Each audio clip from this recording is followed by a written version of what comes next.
1953 வந்த ஒரு நாவலை பேஸ் பண்ணி தான் இந்த படம் வந்து அந்த நாவலை படிக்கும்போது இம்ப்ரெஸ் ஆகி அதே அட் த சேம் டைம் சென்னையில் இருக்கிற மீனவர்கள் கப்பல் ஓட்டுறாங்க இல்லையா அவங்களும் அந்த கதையும் கனெக்ட் பண்ணி நான் ஒரு கதை எழுதியிருக்கேன் அப்படின்னு ஃபஸ்ட்டே சொல்லிட்டாரு. அப்படிங்கும்போது அந்த நாவல் யாராவது படிச்சிருந்தா அது தெரிய வாய்ப்பு இருக்குது. நான் படிக்கல, அதனால் எனக்கு தெரில. ஸோ அதை பேஸ் பண்ணி தான் அந்த கதை எடுத்திருக்கேன்ட்டார். பட் அரசியல் பயங்கரமாக இதில் சொல்லியிருக்கிறாரு.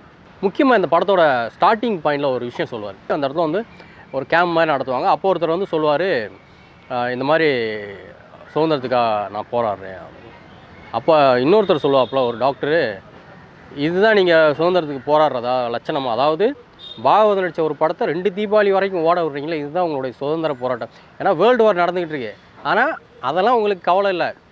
ஏன்னா ஒரு படத்தை நீங்கள் 2 தீபாவளி வரைக்கும் பார்த்து ரசிக்கிறீங்கன்னா அப்போ உலகத்தில் என்ன நடக்குதுன்னே உங்களுக்குலாம் தெரில அப்படிங்கிற மாதிரியான ஒரு கம்யூனிசம் அந்த டயலாக்ல சொல்லுவார். இது சாம்பிள், நான் சொல்கிறது ஒரு சின்ன சாம்பிள்.